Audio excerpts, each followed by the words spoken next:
Hi friends, Saturday പോയ video ഉണ്ട്. ഇത് നവരാത്രി സ്പെഷ്യൽ. ഇവിടെ ഗുജറാത്തിൽ 2 വർഷം നിന്നിട്ടും ഞാൻ ഇന്നേ ഒരു ഗർഭ ഡാൻസ് കണ്ടില്ല. അപ്പോൾ ഞങ്ങൾ ഒരു 3-4 ഫാമിലീസായിട്ട് ഗർഭ ഡാൻസ് കാണാനായിട്ട് പോയതാണ് കേട്ടോ. ഒരു 9:30 കഴിഞ്ഞു. അത് കാരണം ലേറ്റായി പോയി ഗർഭ ഡാൻസ് സ്റ്റാർട്ട് ചെയ്തായിരുന്നു.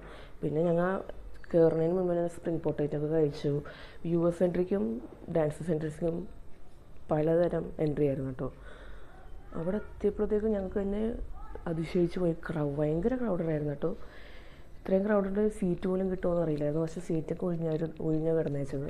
പിള്ളേർക്കൊക്കെ ഓടിക്കളിക്കാനായിട്ടുള്ളൊരു സ്പേസ് ആയിരുന്നു. പിന്നെ അപ്പോൾ ഞങ്ങൾ ലേഡീസ് കുറച്ച് ഫോട്ടോസും വീഡിയോസൊക്കെ എടുത്തായിരുന്നു കേട്ടോ. നല്ലൊരു ആംബിയൻസ് ആയിരുന്നു.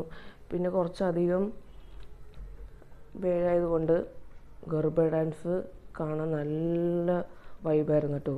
ഇതൊരു ഗർഭ ഡാൻസ് എന്ന് പറഞ്ഞാൽ തന്നെ അറിയാമല്ലോ, ഒരു സർക്കിൾ ഫോം ഓഫ് ഡാൻസാണ്. കുറേ അധികം പേരെ ഉള്ളൊരു ഡാൻസ് ആദ്യമായിട്ടാണ് കാണുന്നത്. ലൈറ്റും ഡെക്കറേഷൻസൊക്കെ സൂപ്പറായിരുന്നു. പിന്നെ കുറച്ച് ദൂരത്താണ് ഈ സംഭവം നടന്നത് കൊണ്ട് പ്രൊജക്ടറിലൊക്കെ ആയിട്ട് ഞങ്ങൾ ഇത് കാണാൻ പറ്റിയത്. പാട്ടുകാരാണെങ്കിലും തബല, ഓരോ മ്യൂസിഷ്യൻസും അങ്ങനെയുള്ളതൊക്കെ ഞങ്ങൾക്ക് പ്രൊജക്ടറിലൂടെ കാണാൻ പറ്റിയത്. പിന്നെ ആർക്ക് വേണമെങ്കിലും കോസ്റ്റ്യൂംസ് ഉണ്ടെങ്കിൽ കളിക്കാൻ പറ്റിയൊരു ഡാൻസാണ്. ഫ്രീ എൻട്രി ആയതുകൊണ്ട് ആർക്ക് വേണമെങ്കിലും വരായിരുന്നു. ചില സ്ഥലത്ത് ഫ്രീ എൻട്രി ഒന്നുമില്ല. പക്ഷേ ഞങ്ങളുടെ ഒരു 5 കിലോമീറ്റേഴ്സിന് അപ്പുറത്തൊരു ഗ്രൗണ്ടിലാണ് കേട്ടോ, നവലക്കി എന്ന് പറഞ്ഞൊരു ഗ്രൗണ്ടിലാണ് ഇതുണ്ടായത്.